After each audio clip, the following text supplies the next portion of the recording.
Hi, this is a case study. We're going to revise how did Kristin died. I want to welcome you to this presentation. I hope you enjoy it. This is UNCW. This is the MPA program for the class Managing Public and Nonprofit Organizations with Dr. Mark Imperial, and my name is Veronica Reed. So what happened with Kristin? She was a young girl. She had a lot of projects and desires. She enjoyed working her art, and she decided to go to college. As a young lady, she enjoyed meeting other people. So she was growing as a student, as an artist, and within people that she enjoyed being around, she met MC. This relation started like a very positive engagement and wonderful ideas. However, shortly it became quite clear that MC was aggressive and abusive towards her. After a while, Kristin realized that this was not something that she would like to pursue, so she decided to break up with MC. So Kristin, she was battered and hurt. MC told her that actually she would kill her if she wouldn't stand in one of their arguments. So Kristin finally found the strength and became the woman she wanted to be. She seeks some help and contacted probation officers and other people seeking support to distance herself from this abusive relationship. We have MC here. He was working on his own motto here. He was very persuasive. He knew how to play the system. He always told others that he was about to change, that he was a good citizen. He clearly knew how to play the system and how to go around it. He knew how to get in touch with money without much effort, and he always told others that he was a victim of the circumstances and that his family didn't love him and that everything would be wonderful and beautiful shortly. Finally, Kristin received a protective order, but unfortunately she left her work early, and MC, who had recently bought a gun, found nothing better to do than to kill her. He thought that if Kristin couldn't be with her, he just had to kill her, and he also decided to kill himself. So what really happened? We do feel for Kristin and for all the victims of domestic violence, and we can always say that the system failed Kristin, but we also want to be more cautious and revise this case to identify what can be done or how can we utilize this in a positive way. First of all, we're going to revise some general views about the legal system. We have, the idea that rehabilitation comes first and the idea that punishment comes first. So it's a big issue because some people feel that we have to ensure that people that commit infractions or violations or that are abusive, that they should be first treated, and other people feel that punishment should be the only way to treat those cases. And this is quite theoretical but also very practical because we have an ongoing battle between how to pursue these cases, what kind of actions we should take. Should we believe that people can do better, or should we punish them right away? This doesn't make it right, but we want to be factual. We do want to recognize that the prisons are overpopulated and that we don't have enough resources to give a good service, and that there is a system that is really overworked. So people really are facing some very big challenges in this area. Another problem we encounter here is the clear lack of communication between the different organizations. We have the county who says, well, I really didn't know what was going on. On the other side, we have, well, you didn't know because you didn't ask. We have a complex system. We have different people, different organizations, different institutions that have different objectives, different missions that are not always well connected. If one part fails to do their duties, the consequences can be devastating. Also to consider is that domestic cases are complex, are unique, and it takes some time sometimes for the victims to recognize the danger of it.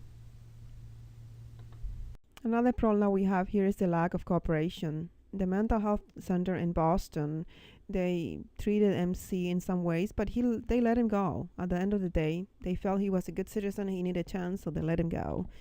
A big problem here is the violation of protocols.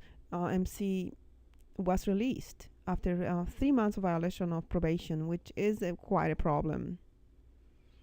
There was a psychiatric evaluation, and it was considered that MC was not dangerous to himself. Then we have the county that dropped the charges for burglary. So MC knew how to play the system for sure. We had some people that failed to do their duties, but definitely MC took advantage from that. And we have a probation officer that he didn't know what was really going on in other areas. So we have again this problem between who goes first. Well, I didn't know because I didn't ask, and the county and the other areas didn't really inform him. Well, that really is a problem. One of the other issues that we have is the lack of unified vision. It goes together with lack of communication. This person had repeated charges. Clearly, he was in violation of probation. With the excuse that the jails were overcrowded, they let him go. This was not a good citizen by no means. He simply killed animals for the heck of it. He was charged with violent domestic abuse several times. This was no news for anybody. So this is quite a problem here. We don't have clear priorities between the different organizations. He went to jail, but the charges were dropped again, so that's quite a problem. Another problem we have is the lack of civil involvement. Unfortunately for Kristin, there were two people that knew that MC had a gun, and nobody said anything. He repeatedly said that I will going to kill somebody, I will shoot somebody, but unfortunately those two people remain silent. So some people did a good job. Mr. Robert Simmons, he reacted fast. He established a relationship with Kristin, and he tried to prepare her and to make awareness how dangerous the situation was for her. Unfortunately, it wasn't enough for Kristin. So what can we learn? We can always say, well, life is horrible and nothing can be done. How Grumpy Cat says, well, I didn't choose the grumpy life. The grumpy life chose me. Or, well, we do want to put things in perspective. We do know that domestic violence is a huge issue. We are tremendous lacrosse fans. I do recall a few years ago the case of a UVA student that was killed by her boyfriend, another lacrosse star. It was a horrible story. Also to consider is the lacrosse case for a Duke team, where a few students were accused of raping a girl that later on proved to be inaccurate, but pretty much destroyed their lives. So, in perspective, what has been done? Since Kristin died, a lot of things have been done, and a lot of people have mobilized their ideas, have voiced their concerns, and the laws have changed a little bit. We have some cases of rape, and in the colleges, there is a significant change if we compare now from what happened 10 or 20 years ago. So this is a combination of elements, and when we try to put things in perspective, of course, there are politics involved, and their changes require time. So how can we utilize this as a learning tool? We can remain optimistic. We can work as a team. We can understand the relevance of motivation. We can be involved and develop trusting relationships with our coworkers, and we can try to establish good communication skills. Does it mean that we can prevent any killing or any other Kristin cases? No, but it does mean that we are doing the best we can and that we are collaborating towards a most peaceful environment. We want to keep things in perspective. We live in a world that is imperfect. We live in a world that's very diverse, when people have different ideas on what needs to be done first. We also live in a world that has limited resources. Everybody wants a piece of a pie and wants it immediately. So when we want to make changes, it requires effort, discipline, and teamwork. How does Kristin case relate to us? The fathers of our country, they gave us separation of power, and this is still going on because the colleges from one side are being more proactive, and from the other side, the Justice Department says that the colleges are not equipped to proceed with these cases. So we have again the same topic of separation of powers and who is in charge of who and what is the priority.